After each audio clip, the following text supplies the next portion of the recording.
वाहिगुरु साहिब जीओ।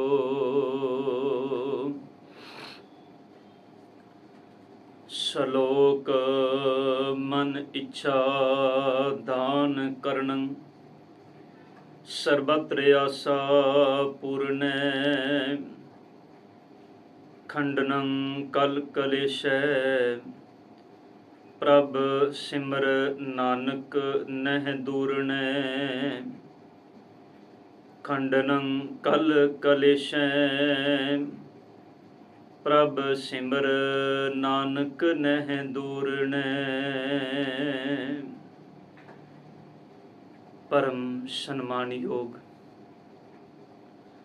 चवर छत्र तखत दे मालक जुग हो जुगे अटल धन धन साहिब श्री गुरु ग्रंथ साहिब पातशाह जी सतगुरां दी पावन पवित्र निकी गोद अंदर सुभाईमान गुरु स्वरूप गुरु प्यारी साध संगत जीओ। सतगुरां दी अपार मेहरमत सदका इन्हां पावन दीवाना विच धन धन गुरु अर्जुन देव पातशाह जी सतगुरां दी पावन मुबारक रचना तो उचारण कीते अमृत बचन पावन जैतसरी की वार अंदरों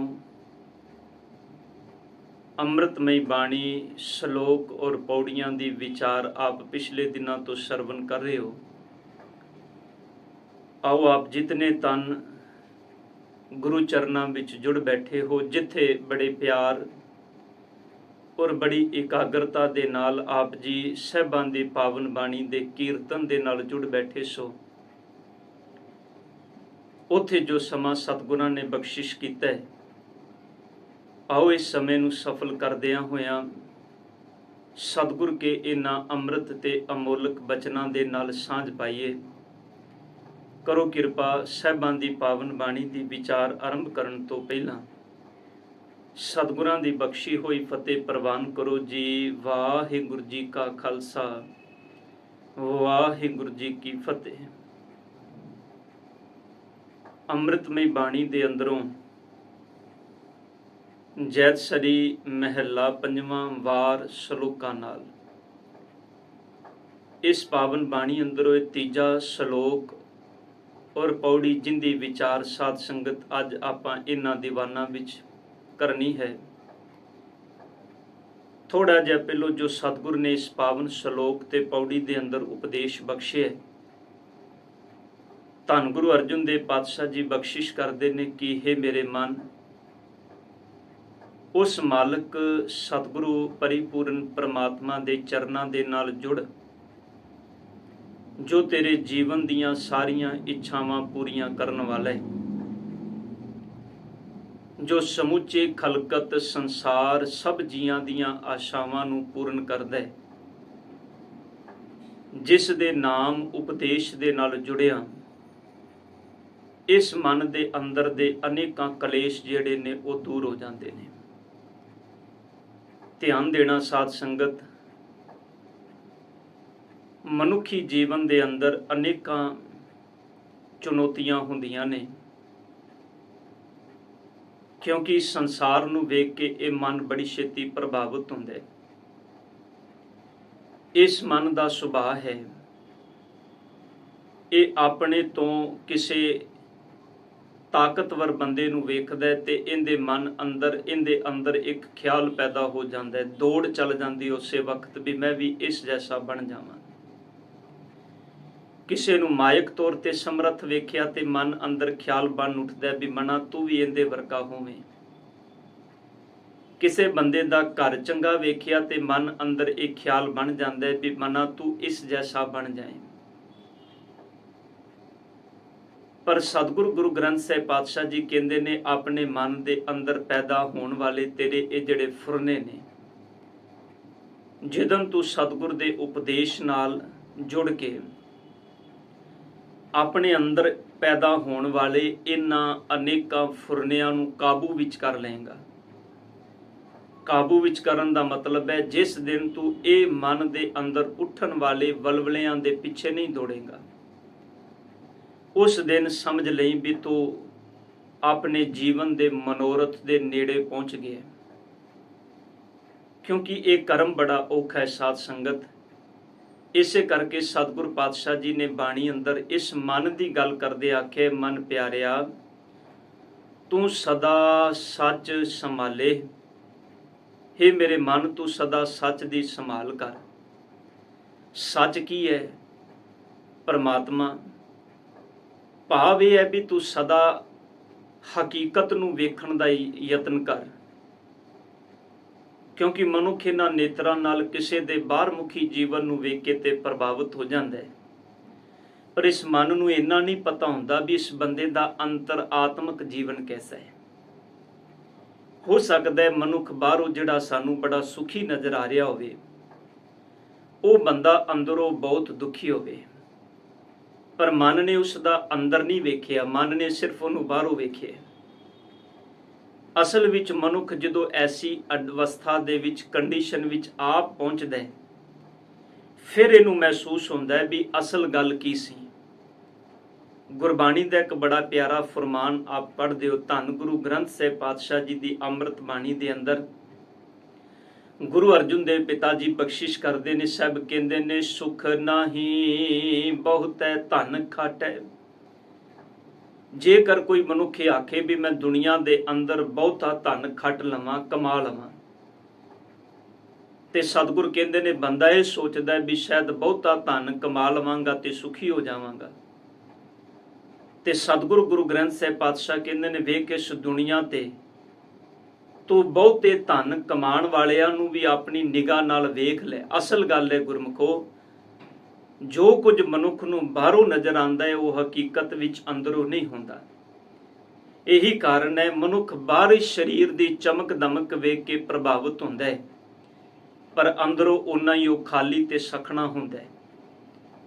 पर मेरे सतगुर पातशाह कहंदे ने सुख नाही बहुतै धन खट है। बहुता धन खट लैण दे नाल कोई सुखी नहीं हो जाता। ये प्रतख प्रमाण ने साध संगत। संसार अंदर आपां सारे विचरने आ, और हकीकत है जीवन नूं प्रैक्टिकल जी के ही समझिया जा सकता है, उस तो पहला नहीं।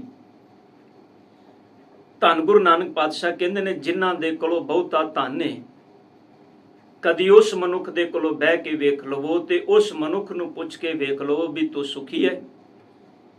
गुरु अर्जुन देव पातशाह कहंदे ने जिस मानुख पै करहो बेनंते सो अपने दुख भरिया। हर बंदा सतगुर कहंदे ने अपने दुखां दे नाल भरिया होया है। हर इंसान संसार दे अंदर किते ना किते दुखी है। जिन्हों पदार्थ नहीं मिले वो पदार्थां दी घाट करके दुखी है। जिन्हों धन नहीं मिलिया वो धन दी घाट करके दुखी है। पर सच जानियो जिन्हां कोलों ये सब कुछ है वो परिवार दे सुख की प्राप्ति लई दुखी ने। उन्हां नूं जीवन दे अंदर सुख नहीं मिलिया। उन्होंने एक घर दे अंदर 10 कमरे ते बना ले, पर ख्याल करियो हर कमरे दे अंदर बैठा होया जी दूजे जी दे नाल बोलन नूं तैयार नहीं। वो 10 कमरे भी उन्हां दे लई इंज बन गए ने जिवें कोई 10 मुल्क होण। जिवें किसी नूं वीज़ा लैके एक मुल्क तो दूजे मुल्क जाना पैंदा है। साध संगत सच ये है, एक मुल्क तो दूजे मुल्क दे विच जाना भी शायद सौखा है, पर उन्हां दे मन दीयां दूरियां इन्नियां बन गईयां, एक कमरे तो दूजे कमरे दे विच जाना भी उन्हां लई औखा हो जाता है। पर ख्याल करियो थोड़ा जिहा आपां किते ध्यान अपने पिछोकड़ वल दीए। इक्को कमरे दे अंदर 10-10 जीआं दा परिवार भी रह लैंदा सी, पर वो जीवन दी हर कंडीशन दे अंदर आत्मक सुख विच रहिंदा सी। उत्थे आत्मक वखरेवे नहीं सन, मन दे भुलेखे ते मन दे वखरेवे नहीं सन। इस करके बंदा थोड़ा खाण विच भी जीवन दा आनंद भोगदा सी। पर अज बहुते पदार्थ भी बंदे नूं अपने आपे तो सुख तो संसार दे आनंद तो दूर लै गए ने। इसे करके धन गुरु अर्जुन देव पातशाह कहंदे ने सुख नाही बहुतै धन खटै, सुख नाही पेखै नृत नाटै। कोई बंदा आखे भी सुखी हो जावांगा, दुनिया दे रंग तमाशे देख लीए, थोड़ी देर टीवी दे सामने बैठ के कॉमेडी वेख लीए तो शायद हो सकता है सुख मिल जाए। पर ध्यान देना उन्नी देर तक जिन्नी देर तक तुसी सामने बैठ के देख रहे हो। ਤੁਸੀਂ ਬੜੀ ਵਾਰੀ ਸੁਣਿਆ ਹੋਏਗਾ, ਅਕਸਰ ਮਨੁੱਖ ਐਸੀ ਗੱਲ ਕਰਦੇ ਨੇ ਕਿ ਜਿੰਨੀ ਦੇਰ ਤੱਕ ਅਸੀਂ ਫਲਾਣਾ ਸ਼ੋਅ ਵੇਖਦੇ ਹਾਂ ਉਨੀ ਦੇਰ ਤੱਕ ਅਸੀਂ ਬੜੇ ਸੁਖ ਹੀ ਰਹਿੰਦੇ ਹਾਂ। ਇਹਦਾ ਮਤਲਬ ਹੈ ਸੁਖ ਉਨੀ ਦੇਰ ਤੱਕ ਦਾ ਹੈ, ਅੱਧੇ ਘੰਟੇ, ਘੰਟੇ, 2 ਘੰਟੇ ਦਾ, ਇਸ ਤੋਂ ਵੱਧ ਨਹੀਂ। ਪਰ ਧੰਨ ਗੁਰੂ ਅਰਜਨ ਦੇਵ ਪਾਤਸ਼ਾਹ ਕਹਿੰਦੇ ਨੇ 24 ਘੰਟਿਆਂ 'ਚ ਜੇ ਅੱਧਾ ਘੰਟਾ ਤੂੰ ਆਪਣੇ ਅੰਦਰ ਦੀ ਪੀੜਾ ਨੂੰ ਭੁਲਾ ਕੇ ਸੁਖੀ ਹੋ ਗਿਆ ਤੇ ਕਿੰਨਾ ਚੰਗਾ ਹੋਵੇ ਤੂੰ ਪ੍ਰਮਾਤਮਾ ਦੇ ਨਾਮ ਨਾਲ ਜੁੜ ਕੇ 24 ਘੰਟੇ ਹੀ ਇਹ ਸੁਖ ਨੂੰ ਪ੍ਰਾਪਤ ਕਰ ਲਵੇਂ। ਸੁਖ ਨਾਹੀ ਪੇਖੈ ਨ੍ਰਿਤ ਨਾਟੈ, ਸੁਖ ਨਾਹੀ ਬਹੁ ਦੇਸ਼ ਕਮਾਏ। ਪਾਤਸ਼ਾਹ ਕਹਿੰਦੇ ਨੇ ਬੜੇ ਦੇਸ਼ਾਂ ਦੇ ਅੰਦਰ ਵੀ ਘੁੰਮਾ, ਕਮਾਈ ਕਰ ਲੈ, ਬਹੁਤੇ ਦੇਸ਼ਾਂ ਦੀ ਕਮਾਈ। ਧਿਆਨ ਦੇਣਾ ਕਿ ਵਿਦੇਸ਼ ਵਿੱਚ ਰਹਿਣ ਵਾਲੇ ਬੰਦੇ ਸਾਰੇ ਸੁਖੀ ਨੇ। ਧਿਆਨ ਦੇਣਾ ਉੱਥੇ ਸਾਡੇ ਨਾਲੋਂ ਜ਼ਿਆਦਾ ਉਹਨਾਂ ਨੂੰ ਮਿਹਨਤ ਕਰਨੀ ਪੈਂਦੀ ਹੈ। ਉਹਨਾਂ ਨੂੰ ਖਾਣੇ ਵੀ ਆਪਣੇ ਆਪ ਬਣਾਉਣੇ ਪੈਂਦੇ ਨੇ, ਪੋਚੇ ਵੀ ਆਪਣੇ ਆਪ ਮਾਰਨੇ ਪੈਂਦੇ ਨੇ, ਸਫਾਈਆਂ ਵੀ ਆਪ ਕਰਨੀਆਂ ਪੈਂਦੀਆਂ ਨੇ, ਰੋਟੀ ਵੀ ਆਪ ਬਣਾਉਣੀ ਪੈਂਦੀ ਹੈ। ਪਰ ਧਿਆਨ ਦੇਣਾ ਸਾਨੂੰ ਸਿਰਫ ਉਹਨਾਂ ਦਾ ਬਾਹਰੀ ਜੀਵਨ ਨਜ਼ਰ ਆ ਰਿਹਾ ਸੀ, ਇੱਥੋਂ ਕਿਆਸ ਲਾ ਲਿਆ ਬੰਦੇ ਬੜੇ ਸੁਖੀ ਨੇ। ਆਓ ਸਾਹਿਬਾਨ ਦੇ ਪਾਵਨ ਬਚਨਾਂ ਨੂੰ ਸਮਝਣ ਦਾ ਯਤਨ ਕਰੀਏ। ਪਾਤਸ਼ਾਹ ਕਹਿੰਦੇ ਨੇ ਸੁਖ ਨਾਹੀ ਬਹੁ ਦੇਸ਼ ਕਮਾਏ, ਸਰਬ ਸੁੱਖਾਂ ਹਰ ਹਰ ਗੁਣ ਗਾਏ। ਸਾਰੇ ਸੁੱਖ ਤੈਨੂੰ ਉਦੋਂ ਮਿਲਣਗੇ ਜਦੋਂ ਤੂੰ ਪ੍ਰਮਾਤਮਾ ਦੇ ਗੁਣ ਗਾਏਗਾ। ਅੱਜ ਗੁਰੂ ਅਰਜਨ ਸਾਹਿਬ ਜੀ ਜੈਤ ਸ੍ਰੀ ਮਹਿਲਾ 5ਵਾਂ ਵਾਰ ਸ਼ਲੋਕਾਂ ਨਾਲ ਇਹਦੇ 3 ਨੰਬਰ ਸ਼ਲੋਕ ਦੇ ਅੰਦਰ ਧੰਨ ਗੁਰੂ ਅਰਜਨ ਸਾਹਿਬ ਜੀ ਬਖਸ਼ਿਸ਼ ਕਰਦੇ ਨੇ, ਮਨ ਇੱਛਾ ਦਾਨ ਕਰਨੰ। ਪਾਤਸ਼ਾਹ ਕਹਿੰਦੇ ਨੇ ਮਨ ਦੇ ਜਿੰਨੇ ਇੱਛੇ ਨੇ, ਇੱਛਾਵਾਂ ਨੇ, ਚਿਤਵਨੀ ਹੈ, ਜੋ ਮਨ ਨੇ ਮੰਗਿਆ, ਦਾਨ ਕਰਨੰ। ਦਾਨ ਦਾ ਮਤਲਬ ਹੁੰਦਾ ਹੈ ਕਿਸੇ ਚੀਜ਼ ਦਾ ਦੇਣਾ। ਸਤਿਗੁਰ ਕਹਿੰਦੇ ਨੇ ਮਨ ਇੱਛੇ ਦਾਨ ਦਿੰਦਾ ਹੈ, ਸਰਬੱਤਰ ਆਸੈ ਪੂਰਨ ਹੈ। ਸਾਰੀਆਂ ਆਸ਼ਾਵਾਂ ਸਤਿਗੁਰ ਕਹਿੰਦੇ ਨੇ ਪੂਰੀਆਂ ਕਰਦਾ ਹੈ। ਧਿਆਨ ਦੇਣਾ ਇਹਨਾਂ ਦੋ ਇੱਕ ਪੰਕਤੀ ਦੇ ਜਿਹੜੇ ਅਰਥ ਨੇ, ਮਨ ਇੱਛਾ ਦਾਨ ਕਰਨੰ, ਮਨ ਇੱਛਾ ਦਾਨ ਕਰਦਾ ਹੈ। ਸਰਬੱਤਰ ਦਾ ਮਤਲਬ ਹੈ ਸਾਰੀਆਂ ਆਸ਼ਾਵਾਂ ਪੂਰੀਆਂ ਕਰਦਾ ਹੈ। ਖੰਡਨੰ ਕਲ ਕਲੇਸ਼ੈ, ਪ੍ਰਭ ਸਿਮਰ ਨਾਨਕ ਨਹਿ ਦੂਰ ਨੇ। ਪਾਤਸ਼ਾਹ ਕਹਿੰਦੇ ਨੇ ਜੇ ਸਾਡੇ ਅੰਦਰ ਪੈਦਾ ਹੋਣ ਵਾਲੇ ਜਿਹੜੇ ਝਗੜੇ ਨੇ, ਕਲੇਸ਼ ਨੇ, ਇਹਨਾਂ ਦਾ ਨਾਸ਼ ਕਰਨ ਵਾਲਾ ਉਹ ਪਰਿਪੂਰਨ ਪਰਮਾਤਮਾ ਅਕਾਲ ਪੁਰਖ ਧੰਨ ਗੁਰੂ ਅਰਜਨ ਸਾਹਿਬ ਕਹਿੰਦੇ ਨੇ, ਹੇ ਨਾਨਕ ਜੀ ਤੂੰ ਕਿਉਂ ਉਸ ਪਰਿਪੂਰਨ ਪਰਮਾਤਮਾ ਅਕਾਲ ਪੁਰਖ ਨੂੰ ਸਿਮਰਦਾ ਨਹੀਂ? ਉਹ ਤੇ ਮਨ ਇੱਛੀਆਂ ਦਾਤਾ ਦੇਣ ਵਾਲਾ ਹੈ। ਗੁਰੂ ਰਾਮਦਾਸ ਸਾਹਿਬ ਜੀ ਦਾ ਬਚਨ ਪੜੋ। ਪਾਤਸ਼ਾਹ ਜੀ ਕਹਿੰਦੇ ਨੇ ਇੱਛਾ ਪੂਰਕ ਸਰਬ ਸੁਖ ਦਾਤਾ ਹਰ। ਸਾਧ ਸੰਗਤ ਇੱਕ ਗੱਲ ਬੜੀ ਧਿਆਨ ਦੇਣ ਜੋਗੀ ਹੈ। ਇਸ ਸੰਸਾਰ ਦੇ ਅੰਦਰ ਜਿਹੜੀਆਂ ਮਨ ਦੀਆਂ ਇੱਛਾਵਾਂ ਨੇ, ਬੰਦੇ ਦੇ ਅੰਦਰ ਦੀ ਫੀਲਿੰਗ ਹੈ, ਅੰਦਰ ਦੇ ਵਿਚਾਰ ਹੈ, ਅੰਦਰ ਦੀ ਮੰਗ ਹੈ, ਇਹ ਗੱਲ ਚੇਤੇ ਰੱਖਿਓ ਕਦੀ ਪੂਰਨ ਨਹੀਂ ਹੁੰਦੀ। ਇੱਛਾਵਾਂ ਪੂਰੀਆਂ ਨਹੀਂ ਹੁੰਦੀਆਂ। ਬੰਦੇ ਦੀਆਂ ਲੋੜਾਂ ਕਦੀ ਪੂਰੀਆਂ, ਇੱਛਾਵਾਂ ਪੂਰੀਆਂ ਨਹੀਂ ਹੁੰਦੀਆਂ। ਉਹਨਾਂ ਲੋੜਾਂ ਨੂੰ ਸੀਮਤ ਕੀਤਾ ਜਾ ਸਕਦਾ ਹੈ। ਜਦੋਂ ਅਸੀਂ ਉਹਨਾਂ ਲੋੜਾਂ ਨੂੰ ਸੀਮਤ ਕਰ ਲੈਂਦੇ ਆਪਣੇ ਜੀਵਨ ਵਿੱਚ ਤੇ ਉਸ ਵੇਲੇ ਅਸੀਂ ਸੁਖੀ ਹੋ ਜਾਂਦੇ ਹਾਂ, ਉਸ ਤੋਂ ਪਹਿਲਾਂ ਨਹੀਂ। ਜਿਸ ਗੱਲ ਨੂੰ ਥੋੜਾ ਜਿਹਾ ਪ੍ਰੈਕਟੀਕਲ ਰੂਪ ਵਿੱਚ ਆਪ ਸਮਝਣ ਦਾ ਯਤਨ ਕਰੋ ਸਾਧ ਸੰਗਤ। ਇੱਕ ਇਨਸਾਨ ਜਿੰਦੇ ਘਰ ਦੇ ਅੰਦਰ ਬੜਾ ਆਨੰਦ ਹੈ, ਉਹ ਆਪਣੇ ਪਰਿਵਾਰ ਦੇ ਵਿੱਚ ਬੜੀ ਸੁਖੀ ਅਵਸਥਾ ਵਿੱਚ ਰਹਿ ਰਿਹਾ ਹੈ। ਉਹਦੇ ਕੋਲੋਂ ਇੱਕ ਮੋਟਰਸਾਈਕਲ ਜਾਂ ਸਕੂਟਰ ਹੈ ਜਿੰਦੇ ਤੇ ਉਹ ਰੋਜ਼ ਸਫ਼ਰ ਕਰਦਾ ਹੈ। ਉਹਨੂੰ ਜੋ ਤਨਖਾਹ ਮਿਲਦੀ ਉਹਦੇ ਅੰਦਰ ਉਹਦੇ ਘਰ ਦਾ ਗੁਜ਼ਾਰਾ ਬੜਾ ਸੋਹਣਾ ਚੱਲਦਾ ਪਿਆ। ਪਰਿਵਾਰ ਦੇ ਜੀ ਬੜੇ ਰਲ ਮਿਲ ਕੇ ਰਹਿੰਦੇ ਨੇ। ਇੱਕ ਦਿਨ ਸੰਸਾਰ ਦੇ ਅੰਦਰ ਲੋਕਾਈ ਵੱਲ ਵੇਖ ਕੇ ਉਹਦੇ ਮਨ ਵਿੱਚ ਇੱਕ ਖਿਆਲ ਪੈਦਾ ਹੋਇਆ ਵੀ ਮਨਾ ਕਿੰਨਾ ਚੰਗਾ ਹੋਵੇ ਤੇਰੇ ਨਾਲ ਦੇ ਬੰਦਿਆਂ ਜਿਹੜੇ ਤੇਰੇ ਨਾਲ ਕੁਰਸੀ ਤੇ ਬਹਿੰਦੇ ਨੇ, ਤਨਖਾਹਾਂ ਉਹਨਾਂ ਦੀਆਂ ਵੀ ਤੇਰੇ ਜਿੰਨੀਆਂ ਨੇ। ਕਿੰਨਾ ਚੰਗਾ ਹੋਵੇ ਜੇ ਉਹਨਾਂ ਜਿੰਨੇ ਸਾਧਨ ਤੇਰੇ ਕੋਲ ਵੀ ਜੁੜ ਜਾਣ। ਸਾਡੇ ਦੇਸ਼ ਦੀ ਇੱਕ ਬੜੀ ਵੱਡੀ ਪ੍ਰੋਬਲਮ ਹੈ ਸਾਧ ਸੰਗਤ, ਉਹ ਹੈ ਕਰਪਸ਼ਨ। ਬੰਦਾ ਹਰ ਪੈਰ ਦੇ ਉੱਤੇ ਕਰਪਸ਼ਨ ਨੂੰ ਆਧਾਰ ਬਣਾ ਕੇ ਜੀਂਦਾ ਹੈ। ਕਿਉਂ?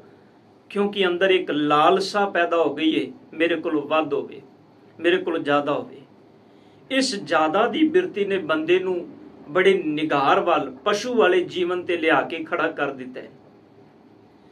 ਹੁਣ ਜਦੋਂ ਇਹਨੇ ਦੂਜੇ ਬੰਦੇ ਵੱਲ ਵੇਖਿਆ ਜਿਹੜਾ ਇਹਦੇ ਨਾਲ ਕੁਰਸੀ ਤੇ ਬੈਠਾ, ਉਹਦੇ ਕੋਲ ਕਾਰ ਵੀ ਏ, ਚੰਗਾ ਘਰ ਵੀ ਏ, ਚੰਗੀ ਮਾਇਆ ਵੀ ਏ, ਇਹਦੇ ਮਨ ਦੇ ਅੰਦਰ ਸੱਚ ਜਾਣਿਓ ਉਸ ਵੇਲੇ ਝਗੜਾ ਸ਼ੁਰੂ ਹੋ ਗਿਆ। ਉਹ ਝਗੜਾ ਇਹਦਾ ਕਿਸੇ ਬਾਹਰਲੇ ਬੰਦੇ ਨਾਲ ਨਹੀਂ, ਉਹ ਝਗੜਾ ਇਹਦਾ ਆਪਣੇ ਨਾਲ ਹੈ। ਉਸ ਝਗੜੇ ਦੀ ਬਿਰਤੀ ਵਿੱਚੋਂ ਇੱਕ ਸਵਾਲ ਪੈਦਾ ਹੁੰਦਾ ਵੀ ਇਹ ਕਿਵੇਂ ਮਾਇਆ ਕਮਾਉਂਦੇ ਨੇ, ਇਹਨਾਂ ਦੀ ਤਰ੍ਹਾਂ ਤੇਰੇ ਕੋਲੋਂ ਵੀ ਆ ਜਾਏ। ਉਹਨੂੰ ਸਮਝ ਆ ਗਈ ਵੀ ਇਹ ਬੰਦੇ ਕਰਪਟ ਨੇ, ਰਿਸ਼ਵਤ ਲੈਂਦੇ ਨੇ। ਇਹਨੇ ਆਖਿਆ ਵੀ ਤੂੰ ਵੀ ਰਿਸ਼ਵਤ ਲੈ ਕੇ ਤੇ ਆਪਣਾ ਘਰ ਭਰ। ਇਹਨੇ ਰਿਸ਼ਵਤ ਲੈਣੀ ਸ਼ੁਰੂ ਕਰ ਦਿੱਤੀ। ਘਰ ਵੀ ਚੰਗਾ ਬਣ ਗਿਆ, ਗੱਡੀਆਂ ਵੀ ਆ ਗਈਆਂ, ਪਰ ਧਿਆਨ ਦੇਣਾ ਜੋ ਪਹਿਲੇ ਵਾਲਾ ਘਰ ਦੇ ਅੰਦਰ ਪਿਆਰ ਸੀ ਉਹ ਘਰ ਦੇ ਅੰਦਰ ਪਿਆਰ ਨਹੀਂ ਰਿਹਾ। ਪਹਿਲਾਂ ਬੱਚੇ ਆਉਂਦੇ ਸੀ ਪਿਓ ਦੇ ਕੋਲੋਂ ਬਹਿੰਦੇ ਸੀ, ਹੁਣ ਉਹੀ ਬੱਚੇ ਨੇ ਪਿਓ ਦੇ ਕੋਲੋਂ ਨਹੀਂ ਬਹਿੰਦੇ, ਉਹ ਪਿਤਾ ਦੇ ਕੋਲੋਂ ਨਹੀਂ ਬਹਿੰਦੇ। ਉਹ ਸੰਸਾਰ ਦੀਆਂ ਦਿੱਤੀਆਂ ਹੋਈਆਂ ਪਿਤਾ ਦੀਆਂ ਜਿਹੜੀਆਂ ਪਿਤਾ ਦੀਆਂ ਦਿੱਤੀਆਂ ਹੋਈਆਂ ਮੰਗਾਂ ਸਨ, ਸੰਸਾਰ ਦੇ ਅੰਦਰ ਆਪ ਵੀ ਦੁਖੀ ਹੋਇਆ ਤੇ ਉਹਨੇ ਸੰਸਾਰ ਦੇ ਅੰਦਰ ਹੋਰਨਾਂ ਨੂੰ ਵੀ ਦੁਖੀ ਕੀਤਾ। ਇਸੇ ਕਰਕੇ ਧੰਨ ਗੁਰੂ ਅਰਜੁਨ ਦੇਵ ਪਾਤਸ਼ਾਹ ਜੀ ਤੇ ਬਖਸ਼ਿਸ਼ ਕਰ ਰਹੇ ਨੇ। ਸਾਹਿਬ ਕਹਿੰਦੇ ਨੇ ਮਨ ਇੱਛਾ ਦਾਨ ਕਰਨੰ, ਤੈਨੂੰ ਮਨ ਦੀਆਂ ਇੱਛਾਵਾਂ ਜਿਹੜੀਆਂ ਪੂਰੀਆਂ ਕਰਨ ਵਾਲਾ ਹੈ ਸਤਿਗੁਰ ਕਹਿੰਦੇ ਨੇ ਉਹ ਦਾਤਾ ਪਰਮਾਤਮਾ ਅਕਾਲ ਪੁਰਖ ਹੈ, ਉਹਦੇ ਤੋਂ ਬਿਨਾਂ ਕੋਈ ਦੂਜਾ ਨਹੀਂ। ਦਾਨ ਕਰਨੰ ਸਰਬਤ੍ਰ ਆਸਾ ਪੂਰਨੈ, ਉਹ ਸਤਿਗੁਰ ਕਹਿੰਦੇ ਨੇ ਸਾਰੀਆਂ ਆਸ਼ਾਵਾਂ ਵੀ ਪੂਰੀਆਂ ਕਰਨ ਵਾਲਾ ਹੈ। ਖੰਡਨੰ ਕਲ ਕਲੇਸ਼ੈ, ਤੇਰੇ ਅੰਦਰ ਜਿਹੜੇ ਪਾਪ ਨੇ, ਤੇਰੇ ਅੰਦਰ ਦੀ ਜਿਹੜੀ ਮਾੜੀ ਬਿਰਤੀ ਝਗੜੇ ਨੇ ਮਨ ਅੰਦਰ, ਖਿਆਲ ਕਰਿਓ ਬੰਦੇ ਦੇ ਜੀਵਨ ਦੇ ਵਿੱਚ ਸਭ ਤੋਂ ਵੱਡੀ ਲੜਾਈ ਹੁੰਦੀ ਆਪਣੇ ਮਨ ਨਾਲ ਹੈ, ਕਿਸੇ ਹੋਰ ਨਾਲ ਨਹੀਂ। ਸਤਿਗੁਰ ਜੀ ਕਹਿੰਦੇ ਨੇ ਜਿਹਦੇ ਮਨ ਦੀ ਲੜਾਈ ਜਿੱਤ ਲੈਂਦਾ ਨਾ ਉਹਦੇ ਅਸਲ ਵਿੱਚ ਜੇਤੂ ਹੈ। ਤਾਂ ਹੀ ਸਾਹਿਬ ਦਾ ਇੱਕ ਬੜਾ ਪਿਆਰਾ ਬਚਨ ਤੁਸੀਂ ਪੜ੍ਹਦੇ ਵੀ ਹੋ। ਦਾਤਾਰ ਪਿਤਾ ਜੀ ਕਹਿੰਦੇ ਨੇ ਆਤਮ ਜਿਣੈ ਸਗਲ ਵਸਤਾਂ ਕੈ ਜਾਂ ਕਾ ਸਤਿਗੁਰ ਪੂਰਾ। ਆਤਮ ਜਿਣਿਆਂ ਦਾ ਮਤਲਬ ਹੈ ਜਿਹਨੇ ਆਪਣੀ ਆਤਮ ਨੂੰ ਮਨ ਨੂੰ ਜਿਣ ਲਿਆ, ਜਿੱਤ ਲਿਆ। ਮਨ ਜੀਤੈ ਜਗਜੀਤ, ਬਾਬੇ ਨਾਨਕ ਦਾ ਬੜਾ ਪਿਆਰਾ ਮੁੱਖ ਵਾਕ ਬਚਨ ਹੈ। ਗੁਰੂ ਅਰਜਨ ਸਾਹਿਬ ਜੀ ਕਹਿੰਦੇ ਨੇ ਸਰਬਤਰ ਆਸਾ ਪੂਰਨੈ ਨਾਨਕ ਖੰਡਨੰ ਕਲ ਕਲੇਸ਼ੈ। ਖੰਡਨੰ ਦਾ ਮਤਲਬ ਹੈ ਭੰਨਣਾ ਤੋੜਨਾ, ਕਲ ਦਾ ਮਤਲਬ ਹੈ ਪੀੜਾ ਦੁੱਖ ਕਲੇਸ਼ ਜਿਹੜੇ ਜੀਵਨ ਦੇ ਅੰਦਰ ਪੈਦਾ ਹੋਏ। ਪ੍ਰਭ ਸਿਮਰ ਨਾਨਕ ਨਹਿ ਦੂਰ ਨਹਿ, ਸਤਿਗੁਰ ਕਹਿੰਦੇ ਨੇ ਪ੍ਰਮਾਤਮਾ ਨੂੰ ਚੇਤੇ ਕਰ। ਹੇ ਬੰਦਿਆ ਜੇ ਤੂੰ ਚਾਹਨਾ ਵੀ ਤੇਰੇ ਤੋਂ ਇਹ ਦੂਰ ਚਲੇ ਜਾਣ, ਜੇ ਤੇਰੇ ਅੰਦਰ ਇਹ ਕਲੇਸ਼ ਦੂਰ ਨਹੀਂ ਜਾ ਰਹੇ, ਜੇ ਤੇਰੇ ਅੰਦਰ ਦੀਆਂ ਆਸ਼ਾਵਾਂ ਪੂਰੀਆਂ ਨਹੀਂ ਹੋ ਰਹੀਆਂ, ਜੇ ਤੈਨੂੰ ਮਨ ਇੱਛੇ ਫਲ ਨਹੀਂ ਮਿਲਦੇ ਪਏ, ਧੰਨ ਗੁਰੂ ਅਰਜਨ ਦੇਵ ਸਾਹਿਬ ਕਹਿੰਦੇ ਨੇ ਹੇ ਨਾਨਕ ਜੀ ਫਿਰ ਪ੍ਰਮਾਤਮਾ ਨੂੰ ਰੱਬ ਜੀ ਨੂੰ ਚੇਤੇ ਕਰ, ਕਿਉਂਕਿ ਉਹੀ ਸਭ ਦਾਤਾਂ ਦੇਣ ਵਾਲਾ ਹੈ। ਤਾਂ ਹੀ ਸਾਹਿਬ ਨੇ ਬਾਣੀ ਵਿੱਚ ਆਖਿਆ ਜਗਤ ਭਿਖਾਰੀ ਫਿਰਤ ਹੈ ਸਭ ਕੋ ਦਾਤਾ ਰਾਮ। ਖਿਆਲ ਕਰਿਓ ਇਨਸਾਨ ਜਗਤ ਵਿੱਚ ਪੈਦਾ ਹੋਇਆ, ਇਹ ਪਰਮਾਤਮਾ ਦੀ ਦੇਣ ਸਰੀਰ ਆਪਣੇ ਨਾਲ ਲੈ ਕੇ ਆਇਆ ਸੀ। ਇਹਨੇ ਸਰੀਰ ਦੀ ਮਿਹਨਤ ਦੇ ਨਾਲ ਸਭ ਕੁਝ ਵਿਹਾਜਿਆ ਹੈ। ਧਿਆਨ ਦੇਣਾ, ਜਿੱਦਣ ਸਰੀਰ ਦੀ ਮਿਹਨਤ ਨਾਲ ਸਭ ਕੁਝ ਵਿਹਾਜਿਆ ਹੈ ਤੇ ਸਭ ਤੋਂ ਵੱਡਾ ਦਾਤਾ ਉਹ ਕਰਤਾ ਮਾਲਕ ਹੈ ਜਿੰਦੀ ਕਿਰਪਾ ਨਾਲ ਇਹ ਸਰੀਰ ਮਿਲਿਆ। ਤਾਂ ਹੀ ਸਤਿਗੁਰ ਕਹਿੰਦੇ ਨੇ ਜਗਤ ਭਿਖਾਰੀ ਫਿਰਤ ਹੈ ਸਭ ਕੋ ਦਾਤਾ ਰਾਮ। ਸਾਰੀ ਸ੍ਰਿਸ਼ਟੀ ਦਾ ਕਰਤਾ ਦਾਤਾ ਪ੍ਰਮਾਤਮਾ ਰੱਬ ਹੈ। ਹਬ ਰੰਗ ਮਾਣੈ ਜਿਸ ਸੰਗ ਤਿਸਿਓ ਲਾਈਐ ਨੇ। ਸਤਿਗੁਰ ਕਹਿੰਦੇ ਨੇ ਜਿੰਦੇ ਨਾਲ ਜੁੜ ਕੇ ਜੀਵਨ ਦੇ ਸਾਰੇ ਰੰਗ ਪਿਆਰ ਮਾਣ ਸਕਦਾ ਹੈ, ਉਸ ਪਰਮਾਤਮਾ ਦੇ ਨਾਲ ਆਪਣਾ ਨੇਹ ਲਾ, ਉਹਦੇ ਨਾਲ ਆਪਣੀ ਸੁਰਤ ਨੂੰ ਜੋੜ। ਬੰਦੇ ਦਾਨੇ ਸੰਸਾਰ ਦੇ ਪਦਾਰਥਾਂ ਨਾਲੇ ਸੱਚ ਵਿੱਚ ਜਦੋਂ ਇਹ ਪੌੜੀ ਸਾਹਮਣੇ ਆਈ, ਮੇਰਾ ਧਿਆਨ ਧੰਨ ਗੁਰੂ ਅਰਜਨ ਦੇਵ ਸਾਹਿਬ ਜੀ ਦੇ ਪਾਵਨ ਬਚਨਾਂ ਵੱਲ ਗਿਆ। ਆਪਾਂ ਸੁਖਮਨੀ ਸਾਹਿਬ ਜੀ ਦੀ ਬਾਣੀ ਰੋਜ਼ ਪੜ੍ਹਦੇ ਹਾਂ ਤੇ ਸਾਹਿਬ ਕਹਿੰਦੇ ਨੇ ਰਮਈਆ ਕੇ ਗੁਣ ਚੇਤ ਪ੍ਰਾਨੀ ਕਵਨ ਮੂਲ ਤੇ ਕਵਨ ਦ੍ਰਿਸ਼ਟਾਨੀ ਜਿਨ ਤੂੰ ਸਾਜ ਸਵਾਰ ਸ਼ਿੰਗਾਰਿਆ। ਦਾਤਾਂ ਰੱਬ ਦੀਆਂ ਦਿੱਤੀਆਂ ਨੇ ਨਾ। ਜਿਨ ਤੂੰ ਸਾਜ ਸਵਾਰ ਸ਼ਿੰਗਾਰਿਆ ਗਰਭ ਅਗਨ ਮੈਂ ਜਿਨੇ ਉਬਾਰਿਆ ਬਾਰ ਵਿਵਸਥਾ ਤੁਝੇ ਪਿਆਰੇ ਦੂਧ ਭਰ ਜੋਬਨ ਭੋਜਨ ਸੁਖ ਸੁਧ ਬਿਰਦ ਪਿਆ ਉਪਰ ਸਾਖ ਸੈਨ ਮੁਖ ਅਪਿਆਓ ਬੈਠ ਕੋ ਦੈਨ। ਤੇ ਅੰਤ ਵਿੱਚ ਸਾਹਿਬ ਕਹਿੰਦੇ ਨੇ ਇਹ ਨਿਰਗੁਣ ਗੁਣ ਕਛੂ ਨਾ ਬੁਝੈ। ਬਸ ਸਾਧ ਸੰਗਤ ਤੇ ਇੱਥੇ ਭੁਲੇਖਾ ਖਾ ਗਿਆ। ਇੰਨੀਆਂ ਦਾਤਾਂ ਦੇਖ ਕੇ ਵੀ ਪ੍ਰਮਾਤਮਾ ਦੀਆਂ ਸਾਹਿਬ ਕਹਿੰਦੇ ਨੇ ਇਹ ਨਿਰਗੁਣ ਗੁਣ ਕਛੂ ਨਾ ਬੁਝੈ ਬਖਸ਼ ਲਿਹੋ ਤੋ ਨਾਨਕ ਸਿਜੈ। ਸਾਹਿਬ ਕਹਿੰਦੇ ਨੇ ਇਸ ਨਿਰਗੁਣਿਆਰੇ ਨੂੰ ਸੋਝੀ ਨਹੀਂ ਆਈ, ਨਹੀਂ ਵੇਖ ਰਿਹਾ ਪ੍ਰਮਾਤਮਾ ਦੀਆਂ ਇਹਨਾਂ ਅਮੋਲਕ ਦਾਤਾਂ ਨੂੰ, ਇਸ ਸੰਸਾਰ ਦੇ ਪਦਾਰਥਾਂ ਨੂੰ ਵੇਖਦਾ ਪਿਆ। ਜਿਹੜੇ ਨਹੀਂ ਮਿਲੇ ਉਹਨਾਂ ਵੱਲ ਧਿਆਨ ਹੈ, ਜੋ ਮਿਲਿਆ ਉਹਦਾ ਸ਼ੁਕਰ ਹੈ ਹੀ ਨਹੀਂ। ਬਸ ਆ ਸਾਡੇ ਜੀਵਨ ਦੇ ਅੰਦਰ ਸਭ ਤੋਂ ਵੱਡੇ ਦੁੱਖ ਦਾ ਕਾਰਨ ਹੈ ਸਾਧ ਸੰਗਤ। ਜੋ ਨਹੀਂ ਮਿਲਿਆ ਉਹਦੇ ਲਈ ਉਦਮ ਕਰ, ਉਹਦੀ ਪ੍ਰਾਪਤੀ ਦੇ ਲਈ ਗਲਤ ਰਸਤੇ ਨਾ ਚੁਣ, ਜੋ ਮਿਲਿਆ ਉਹਦੇ ਲਈ ਪਰਮਾਤਮਾ ਦਾ ਸ਼ੁਕਰ ਕਰ। ਗੁਰੂ ਅਰਜਨ ਸਾਹਿਬ ਕਹਿੰਦੇ ਨੇ, ਸੋ ਸ਼ਹ ਬਿੰਦ ਨਾ ਵਿਸਰੋ ਹੈ ਭਾਈ, ਉਹ ਪਰਮਾਤਮਾ ਤੈਨੂੰ ਇੱਕ ਨਿਮਕ ਮਾਤਰ ਸਮੇਂ ਲਈ ਵੀ ਵਿਸਰੇ ਨਾ। ਜਿਨ ਸੁੰਦਰ ਰਚਿਆ ਦੇ, ਜਿਨੇ ਆ ਸੋਹਣੀ ਦੇ ਤੇਰੀ ਕੋਮਲ ਦੇ ਤੇਰੀ ਰਚ ਦਿੱਤੀ ਹੈ। ਇਸ ਤੋਂ ਵੱਡੀ ਦਾਤ ਕਿਹੜੀ ਹੈ ਸਾਧ ਸੰਗਤ? ਥੋੜਾ ਜਿਹਾ ਕਦੀ ਇਮੇਜਿਨ ਕਰਕੇ ਵੇਖੋ। ਮੈਂ ਕਈ ਵਾਰੀ ਬੇਨਤੀ ਕਰਨਾ ਹੁੰਦਾ, ਕਦੀ ਕਿਸੇ ਸਰੀਰ ਦੀ ਪੜਤਾਲ ਕਰਨ ਵਾਲੇ ਕਿਸੇ ਐਸੇ ਇਨਸਾਨ ਕੋਲੋਂ ਬੈਠੋ, ਕਿਸੇ ਡਾਕਟਰ ਦੇ ਕੋਲੋਂ ਬੈਠ ਕੇ ਜਾਣੋ ਆ ਸਰੀਰ ਜਿਹੜਾ ਪਰਮਾਤਮਾ ਨੇ ਸਾਨੂੰ ਦਿੱਤਾ ਕਿੱਡੀ ਵੱਡੀ ਦਾਤ ਹੈ। ਅਸੀਂ ਤੇ ਭੁੱਲੇ ਹਾਂ। ਤਾਂ ਹੀ ਬਾਬਾ ਕਬੀਰ ਸਾਹਿਬ ਕਹਿੰਦੇ ਨੇ, ਮਾਨੁਖ ਜਨਮ ਦੁਲੰਭ ਹੈ, ਬੜੀ ਕੀਮਤੀ ਹੈ। ਮਾਨਸ ਜਨਮ ਦੁਲੰਭ ਗੁਰਮੁਖ ਪਾਇਆ, ਮਨ ਤਨ ਹੋਏ ਚੁਲੰਭ, ਜੇ ਸਤਿਗੁਰ ਪਾਇਆ। ਧੰਨ ਗੁਰੂ ਅਰਜਨ ਸਾਹਿਬ ਜੀ ਕਹਿੰਦੇ ਨੇ, ਉਸ ਪਰਮਾਤਮਾ ਨੂੰ ਚੇਤੇ ਕਰ ਜਿਨ ਸੁੰਦਰ ਰਚਿਆ ਦੇ। ਫਿਰ ਸਾਹਿਬ ਜੀ ਪੌੜੀ ਵਿੱਚ ਬਖਸ਼ਿਸ਼ ਕਰਦੇ ਨੇ, ਜੀਓ ਪ੍ਰਾਨ ਤਨ ਧਨ ਦਿਆ। ਜਿਸ ਪਰਮਾਤਮਾ ਨੇ ਜਿੰਦ ਦਿੱਤੀ, ਤਨ ਸਰੀਰ ਦਿੱਤਾ, ਧਨ ਦਿੱਤਾ, ਦੀਨੇ ਰਸ ਭੋਗ, ਸੰਸਾਰ ਦੇ ਪਦਾਰਥ ਭੋਗਣ ਨੂੰ ਦਿੱਤੇ, ਸੰਸਾਰ ਦੇ ਪਦਾਰਥ ਖਾਣ ਨੂੰ ਦਿੱਤੇ ਨੇ ਜਿਨੇ ਆਪਣੀ ਕਿਰਪਾ ਦੇ ਨਾਲ। ਥੋੜਾ ਜਿਹਾ ਧਿਆਨ ਦੇਣਾ ਸੰਗਤ। ਬੰਦਾ ਜਦੋਂ ਅਰੋਗ ਹੁੰਦਾ ਹੈ, ਰੱਬ ਦੀਆਂ ਦਾਤਾਂ ਨੂੰ ਸਮਝਦਾ ਨਹੀਂ। ਜਿਦਨ ਸਰੀਰ ਦੇ ਅੰਦਰ ਕੋਈ ਰੋਗ ਪੈਦਾ ਹੁੰਦਾ ਹੈ ਨਾ, ਖਿਆਲ ਕਰਿਓ ਉਦਨ ਦੁਖੀ ਵੀ ਹੁੰਦਾ ਹੈ। ਉਦਨ ਰੱਬ ਦੇ ਦਿੱਤੇ ਉਸ ਇੱਕ ਇੱਕ ਪਾਰਟ ਅੰਗ ਦੀ ਉਹਨੂੰ ਕੀਮਤ ਵੀ ਸਮਝ ਵਿੱਚ ਆਉਂਦੀ ਵੀ ਕੀ ਕੀਮਤ ਹੈ। ਰੱਬ ਦੇ ਦਿੱਤੇ ਇੱਕ ਇੱਕ ਅੰਗ ਦੀ ਕੀਮਤ ਸਮਝ ਆਉਂਦੀ। ਮੰਨ ਲਓ ਅੱਖਾਂ ਦੀ ਜੋਤ ਸਲਾਮਤ ਹੈ, ਇਹਨਾਂ ਨੇਤਰਾਂ ਨਾਲ ਕਦੀ ਅੰਮ੍ਰਿਤ ਬਾਣੀ ਨੂੰ ਇਹਨੇ ਪੜਿਆ ਨਹੀਂ। ਦੁਨੀਆ ਦੇ ਰੰਗ ਤਮਾਸ਼ੇ ਗੰਦਗੀ ਵੇਖਦਾ ਰਿਹਾ ਸਾਰੀ ਜ਼ਿੰਦਗੀ, ਪਰ ਜਿਸ ਦਿਨ ਇਹਨਾਂ ਅੱਖਾਂ ਦੀ ਜੋਤ ਚਲੇਗੀ, ਸੱਚ ਜਾਣੇ ਉਦਨ ਯਤਨ ਕਰਦਾ ਹੈ ਸਾਰੀ ਜ਼ਿੰਦਗੀ ਦੀ ਕਮਾਈ ਦੇ ਕੇ ਵੀ ਇਹ ਆ ਜਾਏ, ਪਰ ਖਿਆਲ ਕਰਿਓ ਨਹੀਂ ਆਉਂਦੀ।